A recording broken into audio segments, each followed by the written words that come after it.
하나님 아버지 감사합니다. 하나님께서는 친히 우리에게 찾아오셔서 은혜 주시고 말씀 주시는 하나님이십니다. 그 하나님께 우리의 모든 연약함을 내어놓고 우리의 모든 중심을 고백하는 복된 우리의 일생이 되기를 소망합니다. 하나님, 우리의 모든 연약함을 아시는 하나님께서는 지금도 우리에게 말씀하시고 은혜로 인도하시오니 그 하나님의 인도와 능력이 우리에게 가장 충만한 복으로, 가장 충만한 기쁨으로 누려지는 우리의 현장이 되게 하여 주시옵소서. 예수 그리스도 이름으로 기도드립니다. 아멘. 오늘 금요예배 함께 나누실 하나님 말씀은 시편 113편 1절에서 9절까지의 말씀을 가지고 주의 이름을 찬양하라 라는 제목으로 함께 말씀을 나누시겠습니다. 오늘 읽은 본문 시편 113편의 말씀은 찬양시입니다.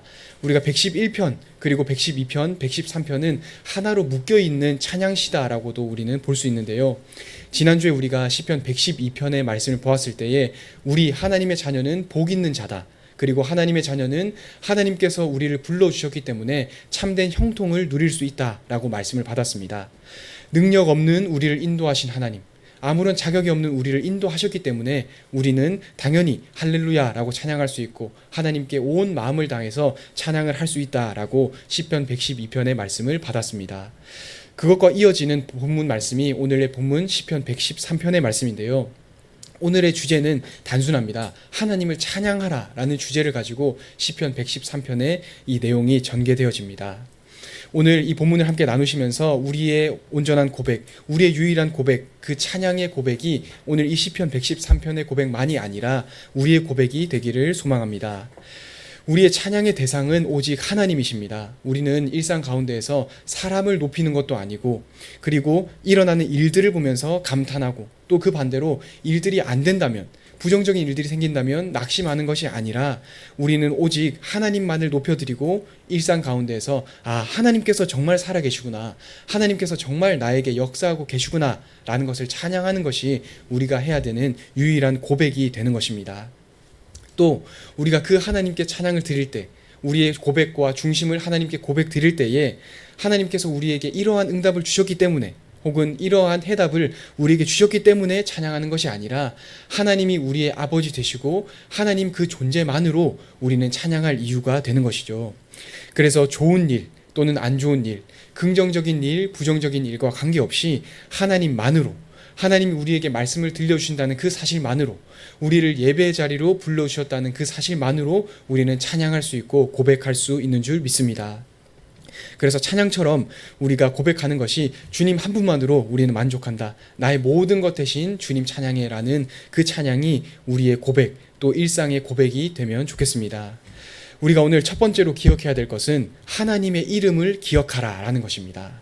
오늘 본문을 보니까 여호와의 이름이라는 표현이 계속해서 나오는데요. 1절과 2절 그리고 3절에 보니까 여호와의 이름을 찬양하라, 여호와의 이름을 높여드려라 이렇게 말합니다. 여호와를 찬양하라도 아니고 여호와의 이름을 찬양하라 이렇게 나오고 있습니다. 여호와의 이름 그리고 여호와, 어떤 차이가 있을까요? 이름에는 어떠한 의미를 담고 있길래 계속해서 여호와의 이름을 찬양하라, 여호와의 이름을 높여드려라 라고 말을 하고 있는 것일까요? 우리가 찬양할 때도 이런 내용이 많이 나옵니다. 주님의 이름이 높임을 받기를 원합니다. 주님의 이름만 높임 받으소서, 이런 찬양도 있습니다. 주 이름 앞에 경배해, 이렇게 하면서 하나님의 이름에 대한 찬양도 우리는 많이 부릅니다. 그것처럼 여호와의 이름, 이것은 어떤 의미를 가지고 있는지를 먼저 정리하고 오늘 본문을 함께 나누었으면 좋겠습니다. 여호와를 찬양하라가 아니라 여호와의 이름을 찬양하라는 것은 하나님께서 어떠한 일을 하셨는지를 기억하면서 찬양하라는 것입니다. 여호와를 찬양하라, 그것이 아니라 여호와의 이름을 찬양하는 것은 하나님이 우리에게 어떠한 일을 하셨는지, 또 우리에게 어떠한 역사를 하셨는지를 분명히 기억하면서 찬양하라는 뜻입니다. 분명한 내용을 가지고 찬양하라는 것이죠. 우리에게 보여주신 역사, 또 우리에게 주신 은혜, 우리를 어떻게 인도하셨고 우리에게 어떠한 은혜를 주셨는지를 분명히 기억하면서 그 분명한 내용을 가지고 하나님께 찬양하고 하나님께 기도도 하고 하나님께 엎드려 간구하라는 내용이 바로 여호와의 이름, 그 여호와의 이름을 찬양하라는 내용입니다. 우리가 성경의 첫 권위인 창세기에서도 그렇고 포로에서 복귀한 이후에 그 성경 내용인 역대기에서도 그렇습니다. 창세기와 역대기에 보면 의미 없는 것 같은 사람들의 이름이 계속해서 나옵니다. 누가 누구를 낳고 누가 누구를 낳고 누구의 아들은 누구고 누구의 아들은 누구고 이런 의미 없는 것 같은 사람들의 이름이 계속해서 나오는데요. 그것도 이와 똑같은 원리입니다. 사람의 이름이 계속해서 나오는데 그것은 단순히 분량을 채우기 위한 목적이 아니라 이 사람에게도 하나님은 역사하셨고 이 가문에게도 하나님은 역사하셨고 이 민족에게도 하나님은 역사하셨다라는 내용을 이름을 나열하는 방법으로 그 성경에 기록을 해놓은 것입니다. 하나님의 일하심, 또 하나님의 구속 사역, 하나님의 역사하심, 또 하나님이 저 이방에서 이끌어내신 역사를 이름이라는 방법으로 하나님의 역사를 기록해 놓은 것입니다. 그 개인을 인도하신 하나님, 그리고 그 한 사람 한 사람에게 하나님의 구원이 임했고, 그리고 그 한 사람 한 사람과 그것을 비롯한 모든 민족에게 하나님의 역사하심이 있었다, 하나님의 세밀한 인도하심이 있었다라는 것을 기록해 놓은 것이 바로 이 이름에 포함된 의미입니다. 그러면서 쭉 나열된 이름을 보면서 하나님께서 이 사람에게 이렇게 일하셨지, 이 사람에게 이렇게 역사하셨지, 이 민족에게 이렇게 역사하셨지 라는 것을 기억할 수 있는 것이 바로 이름과 족보가 포함되어 있는 이름의 역할이 되는 것입니다. 그처럼 오늘의 본문에도 여호와의 이름을 찬양하라, 이 내용도 다름 아니라 그냥 주문을 외우듯이 이를 악물고 억지로 찬양하라는 것이 아니라 분명한 이유를 발견하고 하나님께 찬양하라는 것입니다. 하나님이 어떤 분이신지를 정확히 기억하고 분명한 찬양의 이유와 찬양의 내용을 가지고 그 의미를 알면서, 의미를 기억하면서 하나님께 찬양하라는 것입니다. 즉 한마디로 요약한다면 근거 있는 찬양과 이유 있는 고백을 하나님께 올려드리라는 것입니다. 하나님의 사역, 또 하나님의 역사하심, 하나님의 세밀한 인도와 일하심을 3절에 보니까 해 돋는 데에서부터 해 지는 데까지 찬양하라 이렇게 말합니다. 하나님의 일, 하나님의 이름에 담긴 일을 해 돋는 데에서부터 해 지는 데까지, 한마디로 온 세상에서 찬양하라는 뜻이죠. 이곳에서 뿐만이 아니라 온 세상에 있는 모든 사람들이 3절에 보니까 하나님을 찬양하라 이렇게 말하고 있습니다. 오늘 우리의 고백도 그렇습니다. 하나님 앞에 고백하고 하나님께 기도할 때 억지로 찬양하는 것이 아니라 분명한 근거 있는, 이유 있는 찬양을 해야 되는 줄 믿습니다. 하나님께서 우리를 어떻게 인도하셨나요? 우리에게 어떠한 은혜를 주셨을까요? 우리의 가정에, 또 우리의 가문에, 우리의 개인과 나아가는 모든 현장에서 하나님은 분명히 우리에게 은혜를 주셨습니다. 지금도 이 순간에도 우리에게 말씀을 주시는 하나님이십니다. 우리는 그 말씀을 주신 하나님, 그 은혜를 주신 하나님, 우리에게 응답을 주신 하나님, 그 내용을 분명히 붙잡고 기도할 수 있습니다. 오늘 우리의 중심을 담은 분명한 확신을 가지고 기도하는 모든 성도님들 되시면 좋겠습니다. 그래서 오늘의 이 시편 113편의 본문 말씀을 총체적으로 요약한다면 하나님의 이름을 기억하면서 하나님의 행하신 일을 찬양하라, 이렇게 우리는 요약할 수 있을 것 같습니다. 하나님의 일하신 그 이름을 기억하면서 하나님의 행하신 일을 찬양하라, 이렇게 요약할 수 있는데요. 그렇다면 하나님께서 행하신 일이 무엇일까요? 하나님은 우리에게, 또 우리의 가문에, 우리의 가정에, 우리의 직장 현장과 학교 현장에 어떠한 일을 행하시는 하나님이실까요? 하나님이 행하신 일, 그것을 알기 전에 우리가 먼저 기억해야 될 것이 있습니다. 하나님의 역사, 하나님의 일은 단순히 하나님의 자녀들에게만 해당되는 것일까요? 그렇지 않습니다. 우리가 이사야서를 계속해서 보면서도 알 수 있는 것처럼 하나님의 일하심은 단순히 신자들에게만 해당되는 것이 아닙니다. 하나님은 아수르, 블레셋, 그리고 많은 나라들을 사용하셔서 일을 하기도 하셨죠. 그리고 막대기를 사용하셔서 아수르를 들어 세우셔서 하나님의 일을 행하시기도 하셨습니다. 이처럼 우리가 이사야서를 통해서도 볼 수 있었던 것처럼 하나님의 심판하시는 것, 또 하나님의 일하시는 것, 그것은 우리에게만, 하나님의 자녀들에게만 해당되는 것이 아니라 하나님을 믿지 않는 국가들에게도 포함되는 것이고, 하나님을 모르는 그 열방을 향해서도 하나님은 일하시는 하나님이십니다. 우리만의 하나님이 아니라 온 세계의 하나님이시기 때문에, 참 통치자이신 하나님이시기 때문에 하나님의 손이 거치지 않는 곳이 없습니다. 닿지 않는 곳이 없습니다. 또 그 심판 가운데서 하나님은 사랑하는 하나님의 자녀들을 구원하시기도 하시는 하나님이십니다. 그렇기 때문에 우리가 오늘 기억해야 될 하나님의 일하심은 좁은 하나님이 아닙니다. 우리의 현장에만 그치는 하나님이 아니라 먼 현장까지, 우리가 알 수 없는 현장까지, 우리가 때로는 기억하지 못하는 그곳까지 하나님은 일하고 계시고 지금 이 순간에도 우리에게 또 우리가 모르는 현장에까지, 우리가 알 수 없는 그곳까지 하나님은 역사하고 계시고 통치하고 계시는 하나님이시라는 것입니다. 그래서 그 하나님의 일하심, 온 세계에 임하는 하나님의 일하심, 온 열방에 일하신 하나님이 있다. 하나님은 온 세계에 일하신다. 바로 그 내용을 분명히 기억하면서 오늘 본문을 보겠습니다. 3절 말씀을 제가 다시 한 번 더 읽어보겠습니다. 해 돋는 데에서부터 해 지는 데까지 여호와의 이름이 찬양 받으시리로다. 이렇게 말합니다. 우리 신자들만의 찬양이 아니라, 하나님의 자녀들만의 찬양이 아니라 온 열방, 해 돋는 데, 그리고 해 지는 데, 해는 온 열방에 미치지 않습니까? 그 모든 곳에 있는 자들이 다 하나님을 찬양하라. 이렇게 말합니다. 하나님께서는 어떤 하나님이실까요? 오늘 본문의 시작, 오늘 1절에 보면 할렐루야라고 시작하고 있습니다. 그리고 마지막 절 9절에도 보니까 할렐루야라고 끝맺고 있는데요. 시작과 마무리가 다 하나님을 찬양하는 것으로 끝맺고 있습니다. 시작에서 하나님을 찬양하고 끝맺으면서 하나님을 찬양하는데 그 찬양은 온 열방이 찬양하기에 마땅한 하나님이십니다. 하나님은 어떤 일을 하셨기 때문에 이토록 전심을 다해서 오늘의 시인은 찬양하고 있는 것일까요? 시작에도 하나님을 찬양하고 끝에도 하나님을 찬양하는데 3절에는 온 세계가 하나님을 찬양하라 이렇게 말합니다. 그러면 하나님은 어떠한 일을 하셨기 때문에 이 하나님을 찬양하기에 마땅한 하나님이신 것일까요? 그것은 바로 4절에 보니까 하나님은 모든 나라보다 높은 하나님이십니다. 하늘보다 높으신 하나님, 그 하나님께서는 너무나 높으신 하나님이십니다. 이 현장을 통치하심과 더불어서 우리가 모르는 현장까지 통치하시는데 그 하나님께서 우리에게 소망이 되는 이유는 무엇일까요? 그 높으신 하나님이 우리와 관계에 있는 이유는 무엇일까요?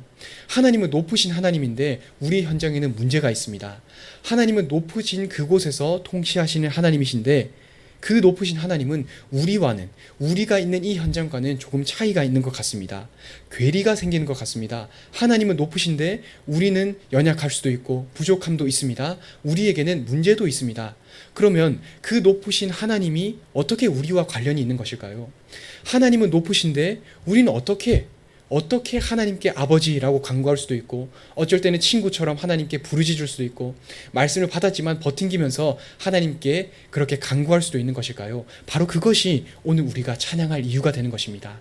그 내용이 바로 오늘 우리가 두 번째로 기억해야 되는 친히 낮아지신 하나님이시라는 것입니다. 하나님은 높으신 하나님이십니다. 우리는 우리의 능력으로는 하나님을 찾을 수도 없고 하나님을 만날 수도 없습니다. 그런데 그 높으신 하나님이 우리의 하나님이 되실 수 있는 이유는 우리가 높아지는 것이 아니라 하나님이 친히 낮아지셨기 때문입니다. 은혜는 바로 여기에 있습니다. 하나님께서 우리에게 먼저 찾아오셨다는 사실입니다.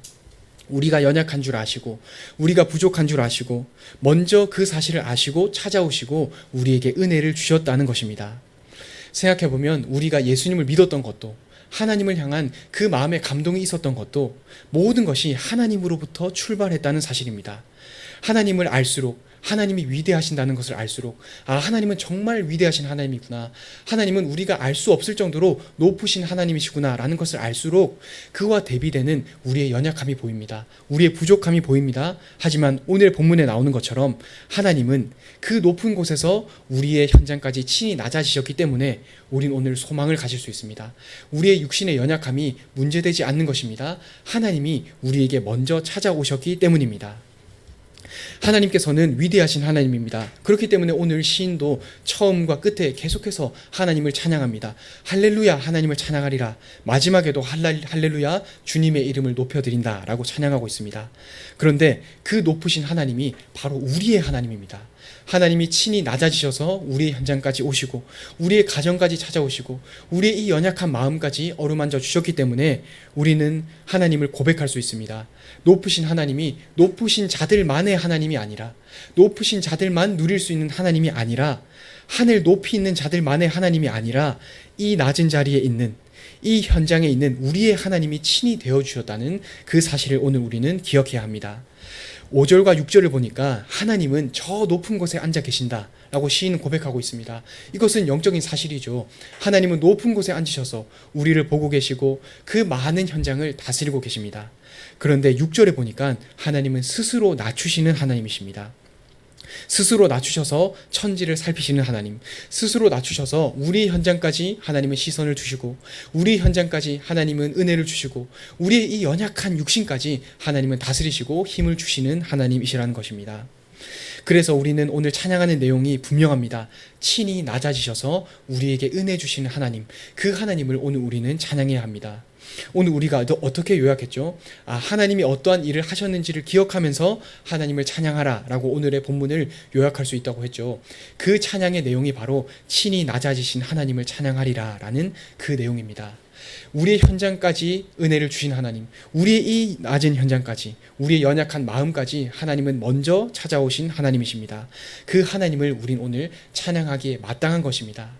오늘 그래서 시인은 이 영적인 사실을 너무나 잘 알고 있습니다. 그래서 너무나 감격에 충만해서 하나님을 찬양합니다. 5절에 보니까 여호와 우리 하나님과 같으리가 누구리요? 라고 하면서 감탄하면서 찬양하고 있습니다. 하나님을 아니까 하나님은 너무나 위대하신 하나님인데 그 하나님이 나를 만나러 오셨다니 찬양하지 않을 이유가 없는 것입니다. 찬양할 이유밖에 없는 것입니다. 그 높으신 하나님이 나를 만나러 오셨다니, 은혜를 주셨다니, 나에게 평안을 주셨다니 감탄하지 않을 수가 없는 것입니다. 그렇기 때문에 5절에 여호와 우리와 하나님과 같으니까 누구리요? 라고 하면서 감탄하고 즐겁고 기쁘게 하나님께 찬양하는 것입니다. 너무나 이상하죠. 모든 사람의 찬양을 받기에 합당한 그 하나님이 모든 곳에서 찬양을 받으셔야 하는데 나에게 먼저 오셨다. 나에게 찾아오셨다. 그 하나님이 나의 하나님이다. 우리 가정의 하나님이다. 우리 현장의 하나님이다. 이 사실보다 더 안심되는 배경은 없습니다. 이 사실보다 더 안전한 영적인 배경은 없습니다. 그렇기 때문에 우리의 하나님 자녀는 현실의 상황, 육신의 상황과 관계없이 마음의 평안을 누릴 수 있습니다. 육신의 상황이 우리의 마음을 얽매일 수 없는 것입니다. 하나님은 그 상황을 아시고 우리에게 찾아오셨기 때문입니다. 모든 육신의 상황을 넘으신 그 하나님께서 우리에게 오셨다. 그것보다 더 큰 배경은 없는 것이죠. 그것보다 더 확실한 배경은 없는 것입니다. 가장 높은 곳에 계신 그분께서 나의 편이시기 때문에, 나에게 먼저 찾아오시기 때문에 가장 확실하고 안전한 우리의 현장, 우리의 나아가는 현장, 우리의 가정이 되는 것입니다. 오늘 본문에서요 6절에 보니까 하나님께서는 스스로 낮추셔서 모든 현장을 살펴보시고 모든 것을 살펴보시는데요, 그 하나님이 시선을 낮추셔서 시선을 두신 곳에는 어떤 사람이 있습니까? 6절에 보니까 가난한 자, 또 궁핍한 자, 임신하지 못한 자에게까지 하나님은 시선을 두신다라고 말씀하십니다. 가난한 자와 궁핍한 자, 임신하지 못한 자는 사회적으로 보면 너무나 연약한 사람들입니다. 지금도 그런데 당시에 몇천 년 전에는 얼마나 연약한 사람들이었을까요? 하나님은 그 사람들에게까지 시선을 주시는 하나님이시라는 것입니다. 스스로도 그렇게 생각했을 것입니다. 나는 가난하니까, 나는 궁핍하니까, 나는 임신하지 못하니까 너무나 부족하다. 나는 내세울 것이 없다. 나는 전혀 잘하는 것이 없다. 라고 생각할 수 있습니다. 하지만 하나님은 그러한 사람들에게까지 찾아가십니다. 어떻게 찾아가십니까? 가장 먼저 찾아가십니다. 하나님을 먼저 알기 이전에 하나님이 먼저 우리를 아시고 찾아오십니다. 그리고 어떻게 찾아오십니까? 가장 가까이에 찾아오십니다. 우리가 하나님을 찾아갈 수 없을 정도로 연약한 그 현장에 하나님은 찾아오십니다. 또 가장 평안한 음성으로 찾아가십니다. 그래서 오늘 이 시인은 하나님께 고백할 수 있습니다. 어떻게 하나님은 우리에게 이러한 응답을 주시는가? 하나님과 같은 이가 어디 있겠는가? 라고 오늘 기쁨 가득하게 시인은 고백할 수 있는 것입니다. 오늘 우리는 우리 자신의 연약함을 보면서 낙심하지 않아야 합니다. 우리 자신의 부족함이 있다면 낙심하지 않아야 합니다. 왜 그렇습니까? 하나님은 우리에게 오셨기 때문입니다. 하나님은 이런 나에게까지 오셨기 때문입니다. 내가 하나님을 찾기 이전에 하나님 우리에게 은혜를 주시고, 내가 하나님을 잊는다면 먼저 우리에게 말씀하시면서 하나님은 우리에게 찾아오시는 하나님이시기 때문입니다. 그렇기 때문에 우리는 분명한 영적 사실을 안다면 쉽게 낙심하지 않습니다. 그 높이 계신 하나님께서 우리 옆으로 찾아오시기 때문입니다. 찾아오셔서 가만히 계실까요? 그렇지 않습니다. 은혜를 주시고 피할 길을 주시고 평안을 주십니다. 오늘 시인의 고백은 억지로 하는 고백이 아니라고 했죠. 너무나 마음에 동했기 때문에, 마음에 감동이 있었기 때문에 찬양하지 않으면 안 되는 것입니다. 충만함을 가지고 하나님을 너무나 당연히 찬양하는 것입니다. 그래서 오늘 우리의 현장도 마찬가지입니다. 세상의 기준, 또 우리의 연약함이 낙심할 이유가 되지 못합니다. 그 세상보다, 그 세상의 기준보다, 세상에서 우리에게 말하는 그 연약함보다 하나님은 크시고 더 위에 계신 하나님께서 바로 우리 옆에 계시기 때문입니다. 그분이 다름 아닌 다른 하나님이 아니라 우리의 하나님이고, 다른 사람의 하나님이 아니라 다른 민족의 하나님이 아니라 우리의 하나님, 나의 하나님, 우리 가정의 하나님이 되는 것입니다. 이것이 바로 하나님의 이름에 담긴 역사입니다. 하나님의 이름에 담긴 은혜의 역사가 되는 것입니다. 하나님은 하나님의 자녀를 너무나 사랑하십니다. 그래서 이스라엘 백성에게도 그랬죠. 우상에 빠져있는 이스라엘 백성을 그냥 가만히 놔두지 않으시고 계속해서 음성을 들려주셨습니다. 너희가 우상에서 나와라. 너희가 그 우상에 빠져있으면 안 된다. 심판하시면서까지 이스라엘 백성들을 하나님의 품으로 돌리기 위해서 하나님의 열심을 계속해서 보이셨습니다. 하나님은 오늘 그처럼 우리에게까지 말씀하십니다. 우리에게 계속해서 은혜를 더하시는 분입니다. 우리에게 계속해서 말씀하시는 하나님이십니다.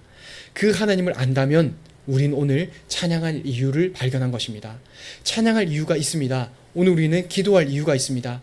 억지로 눈을 꽉 감고 기도하는 것이 아니라 여호와의 이름, 그 위대하고 높은 분이 지금 내 옆에 계신다. 그 하나님이 나에게까지 오셨다. 나의 가정에까지 역사하신다. 그 하나님의 일하심을 기억하면서, 그 하나님의 일하심을 기억하면서 오늘 찬양하는 성도님들 되었으면 좋겠습니다. 그 하나님이 나에게 계시구나. 나에게 역사하셨지. 그렇다. 그 하나님의 은혜를 기억하면서 하나님께 찬양하고 기도하는 오늘 성도님들의 현장이 되기를 소망합니다. 우리가 하나님을 바라볼 때 하나님의 은혜를 우리는 기억할 수 있습니다. 은혜를 기억할 때 우리는 찬양하지 않을 수 없습니다. 그 당연한 찬양, 마땅한 찬양을 하나님께 드리는 오늘의 우리의 기도의 현장, 오늘의 예배 자리, 또 다가오는 우리가 나아갈 현장이 되기를 간절히 소망합니다. 기도하겠습니다. 하나님 감사합니다. 우리는 찬양할 이유가 있는 줄 믿습니다. 주님, 우리에게 역사하시고 이 연약한 우리에게까지 하나님은 은혜를 주시기 때문입니다. 하나님, 우리가 하나님의 일하심을 기억하며 하나님의 역사하심을 바라볼 때 우리에게 마음의 평안함을 주시옵소서. 마음의 확신을 주시고 주께 더욱 가까이 나아갈 수 있는 마음의 중심을 가지고 나아갈 수 있게 하여 주옵소서. 하나님, 우리가 마음 가운데 주님을 온전히 바라보기를 소망합니다. 연약함 가운데 낙심하지 않고 주님을 더욱 간절히 바라보는 우리의 현장 될 수 있게 하여 주시옵소서. 주님, 우리의 마음과 생각을 지켜 주시옵소서. 살아계신 예수 그리스도 이름으로 기도드립니다. 아멘.